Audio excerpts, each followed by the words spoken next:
Hello and welcome back to another episode of Critical Reactions with your host Bryan. We're going to continue on today with a special selection, which is where one of you tell me exactly what it is I need to check out. Today's comes at us from Who Am I? Enjoy the true black metal mastery. We're going to be checking out a group called Compos Mentis with the track Temptation 6 from the Leitmotif Lucifer album. So let's dive into this and see what's going on. Oh wait, no, sorry, this is the band Abigor. The song is Compos Mentis Temptation 6. Alright, let's dive into this and see what's up.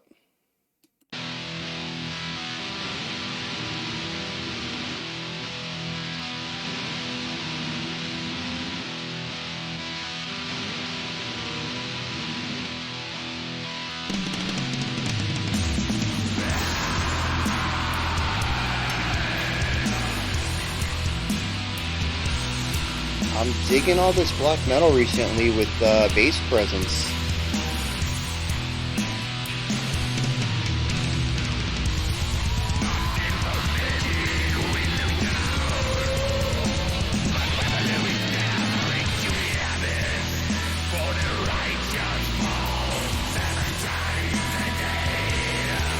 Oh, we got a really big bell in the back.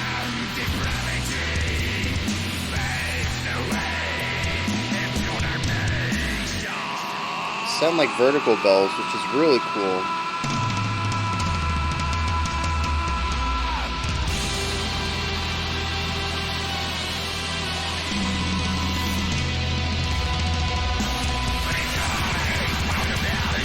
Kind of sforzando on something brassy, it sounded.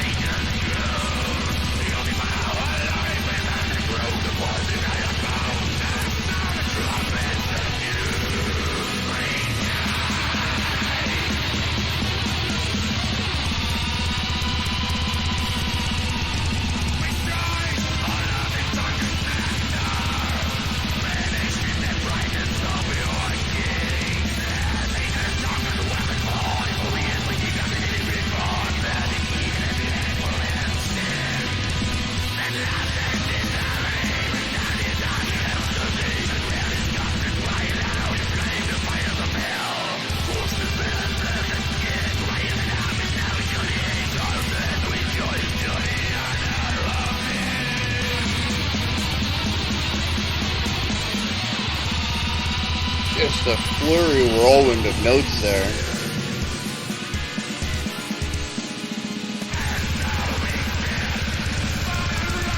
Really interesting, we shifted to a 3-3-2, which goes really hard against black metal's general rigidity.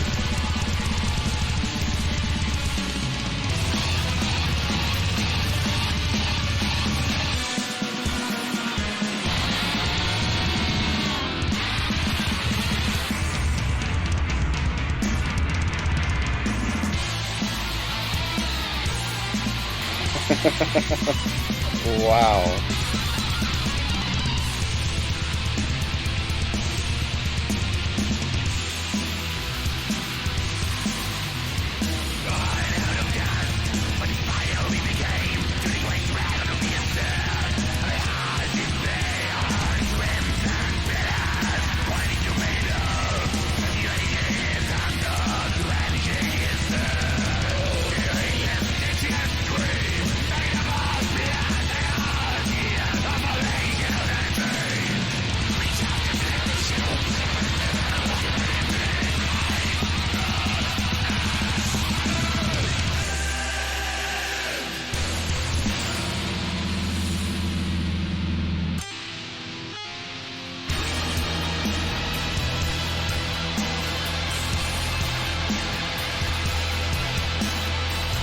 Yeah, interesting getting some syncopation out of the snare and bass there.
So this is very reminiscent of a section earlier.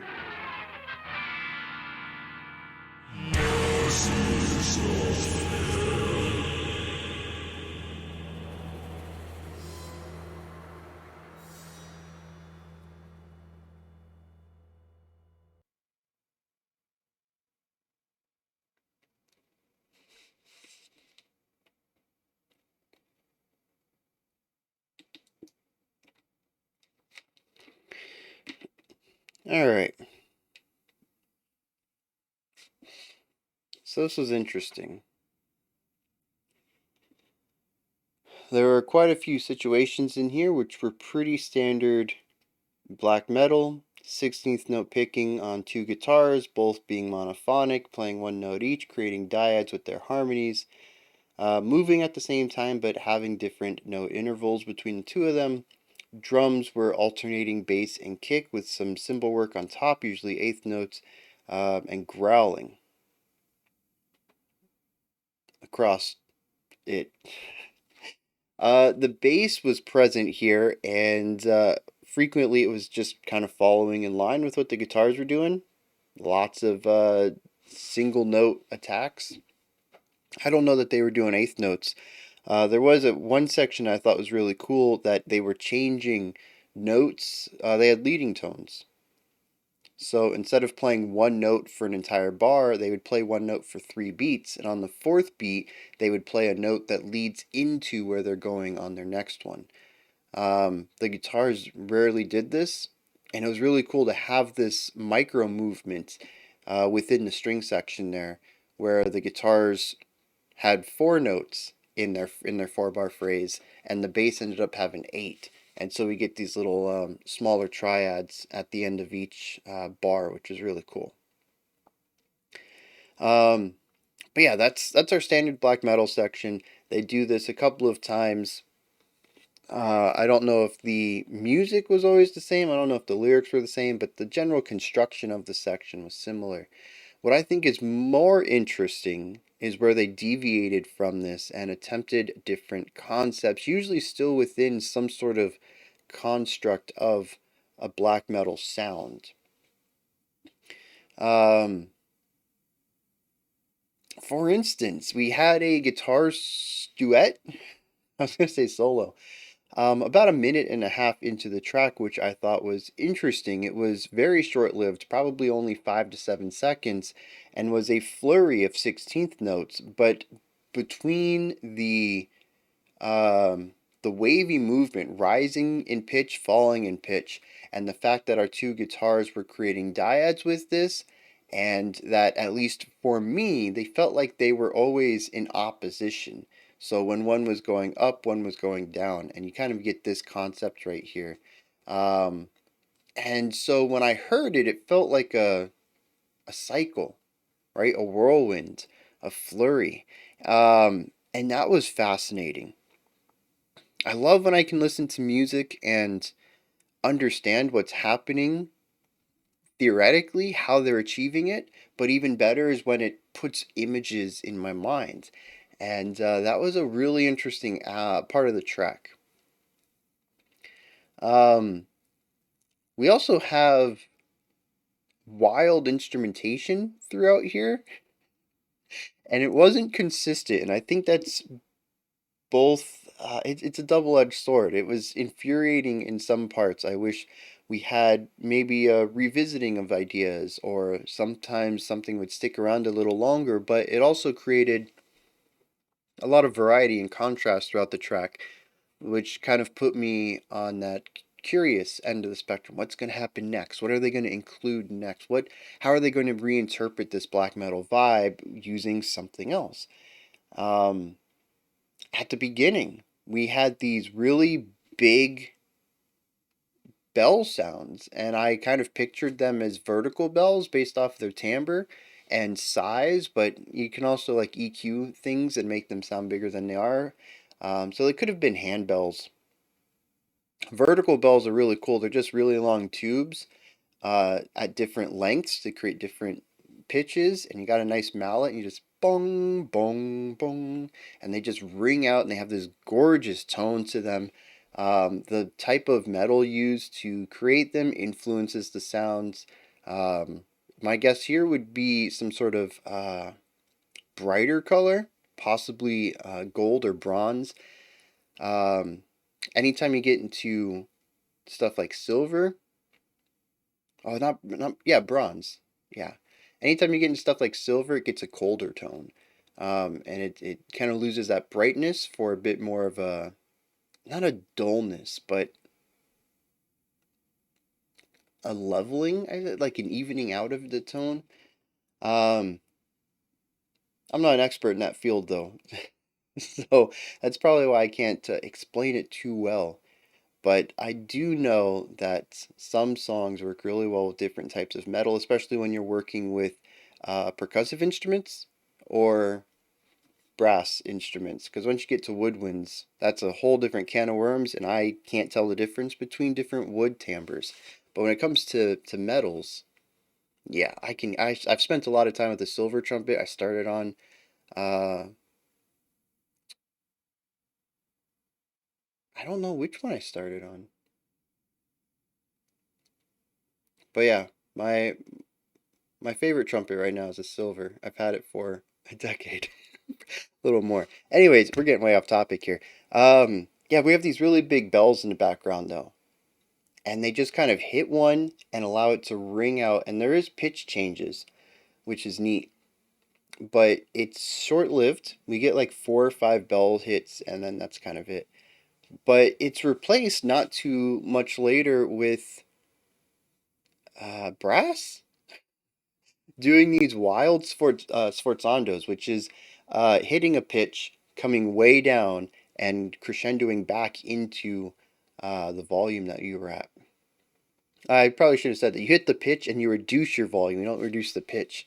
You bring the volume way down. And it was almost as if here they brought their volume down to zero and brought it back up to where they were at. But I think the second or third time I heard this sforzando, it was actually louder when they started. Um, and it just became this massive kind of blasty sound. Um,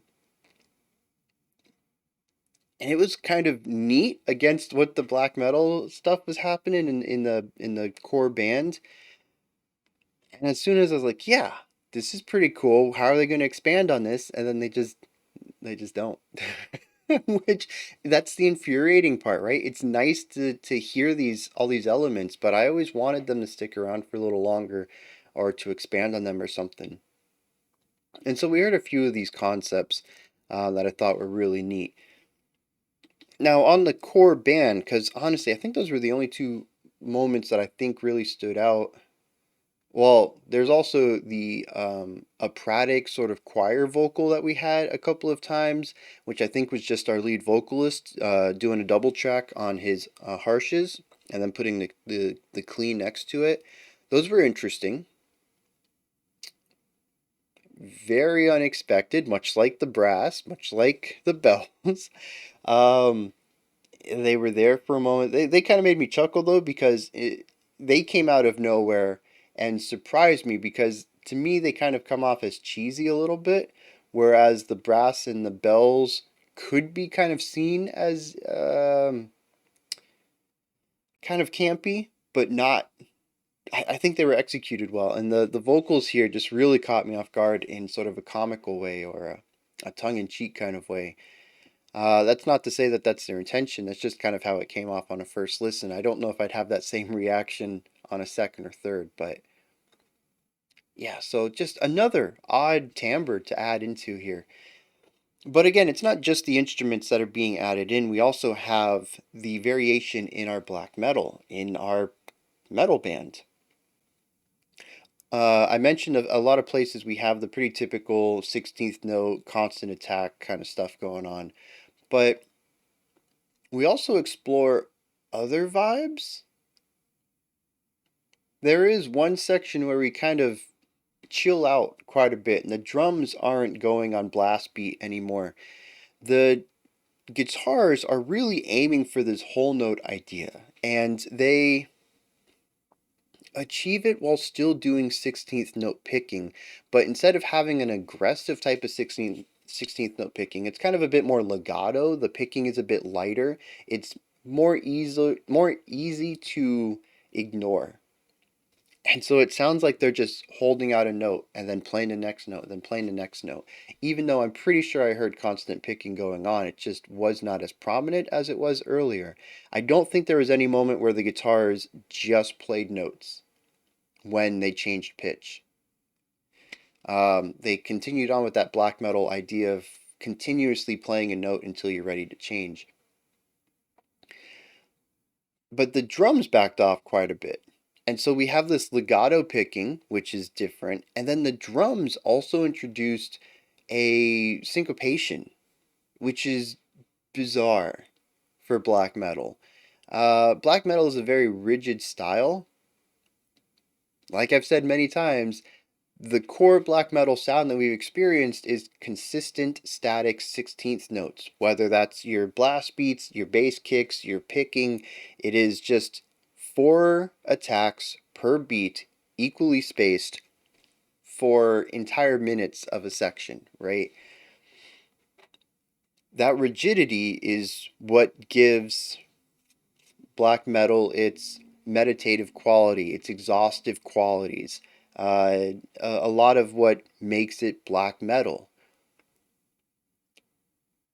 To move away from that and introduce a rhythmic structure between your snare and bass with syncopation, which is shifting or changing rhythmic ideas, is a big step away from that. It's interesting to create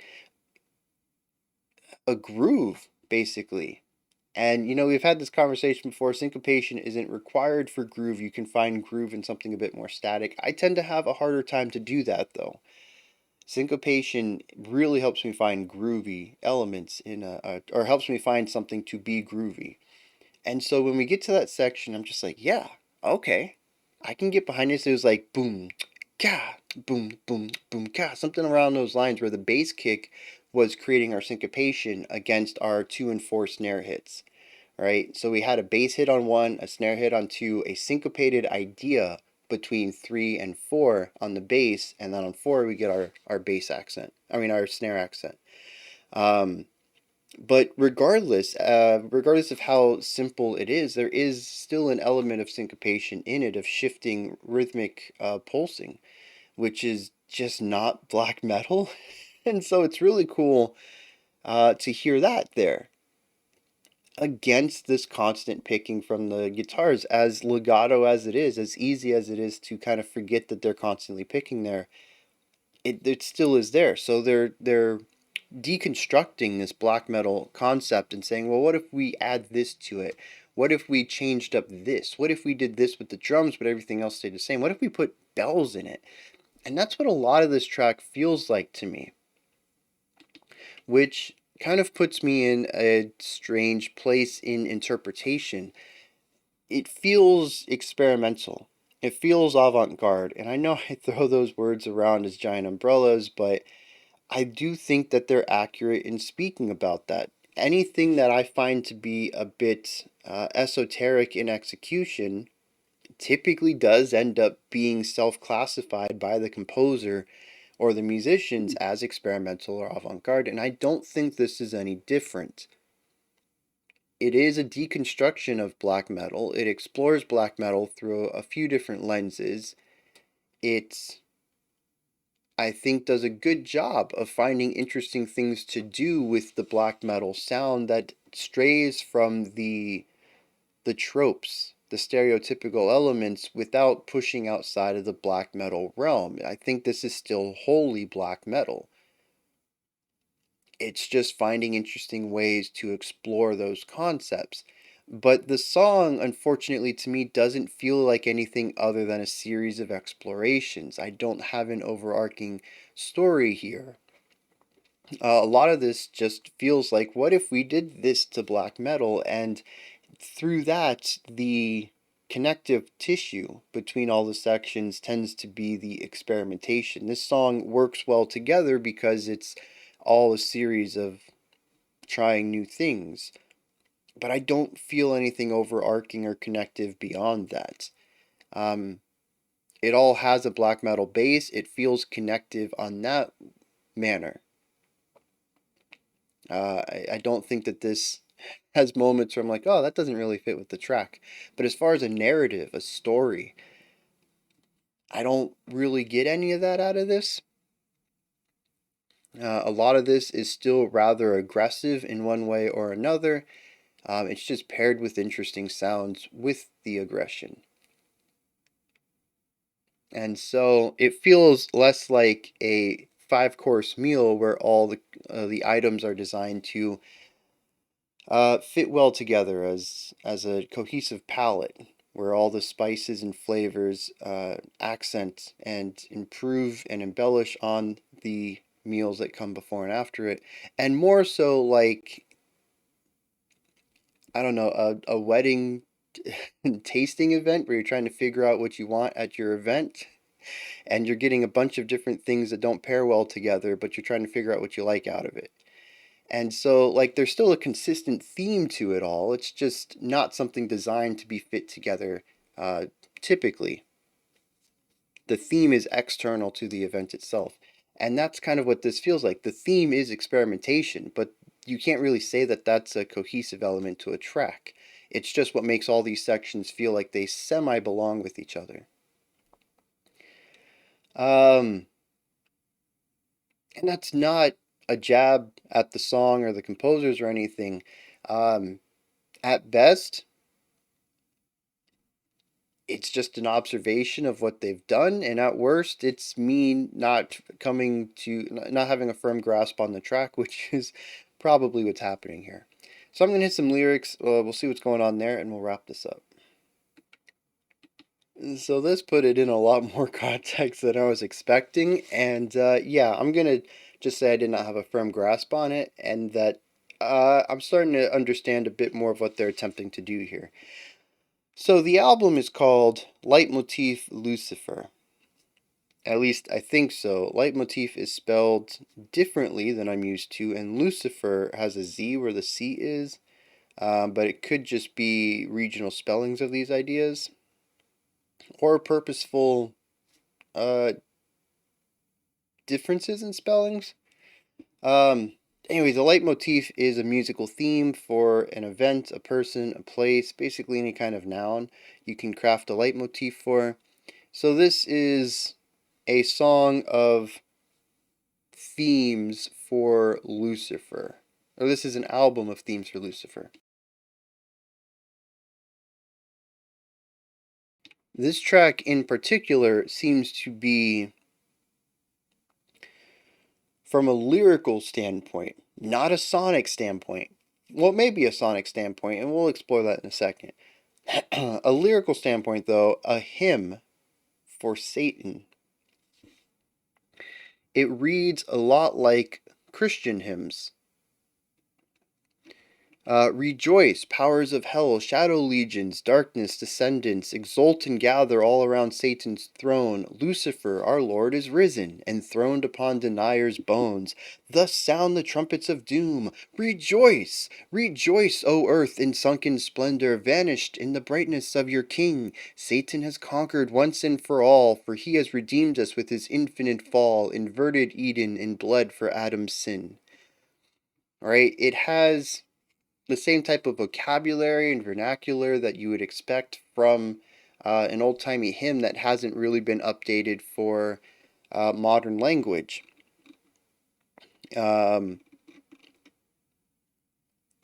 and so it is about Satan rising up and about his followers being transformed and becoming martyrs of hell for him. And the very last line is, "We sing to the honor of him." And we go through quite a few stanzas. It is fairly linear. We don't have a chorus that we return to, but we do have a series of repeated structures as far as the stanzas go.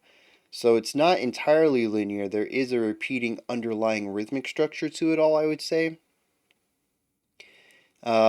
which gives it that hymnic feel. Now, it's all presented like this. Lots of noise, lots of variety in the sections, screaming, growling, raspy voices. And that's why I said it doesn't really have a hymnic quality to it, but if the lyrics are thematically the inverse of, say, a Judeo-Christian hymn, then sonically we could look at the inverse of that as well, and rather than the looping structure, we have linear chaos. Rather than the consonants and the beautiful choir voices that sing in harmony, we have gnarly growls, right? So in a lot of ways, this could be seen as the anti-hymn, which makes sense because Satan's the anti-God in a sense. And through that, the church bells or the vertical bells um, make a lot of sense. The trumpets blasting with those sforzandos, that is very much something that happens a lot in the Bibles, is the sounding of the trumpets, right? So that could also be kind of used tongue in cheek. And then we also have the choir singing that I brought up later on towards the end of the track that again could be seen as a bit of a tongue-in-cheek aspect of it that kind of brings in these hymnic qualities, the traditional Judeo-Christian hymnic qualities, into this anti-hymn. So yeah, on the surface this was a series of wildly different, what I thought was probably experimental ideas strung together. And it still does kind of feel that way, but at least I can see a connective tissue beyond the experimentation um, through the lyrical themes, which I think is really neat. Those are my thoughts on Abigor's Temptation 6, Compos Mentis. What did you think? Did you enjoy it? Did anything stand out to you that you would like to talk about or add on to what I said or correct me on? Put that stuff down in the comments. Above the comment section is a description box. In there you'll find a link to Linktree. Take you to this place right here. You can find my music, ways to support the channel, a link to the Discord server, and so much more. Go ahead and check that out. Above that, if you could, like, subscribe, and ring the bell. I greatly appreciate all three. That wraps, it doesn't wrap it up today. We have a creator request, which I'm really looking forward to. This one's going to be interesting, I think. Um, Tomorrow we'll have an album review, Sunday we'll have a live stream, and Monday we'll be back with next week's theme of one album bands. Bands that only ever made one album and then disbanded or just never put one out. There is a time limit on it so that we don't include bands who are kind of fresh, who might be working on a sophomore album. So it's going to be interesting. I'm kind of hoping to hear some really great stuff, but also I'm kind of like worried about that because I'll be like, man, this is awesome, and they only made one of these, like Native Construct. Why? Why did they only make one album? So good. So yeah, we can look forward to that. That's going to be a bittersweet week, I think. Until next time, remember to be critical, not cynical, with the music you listen to, and have a fantastic morning, afternoon, or evening, whenever you choose to watch my videos.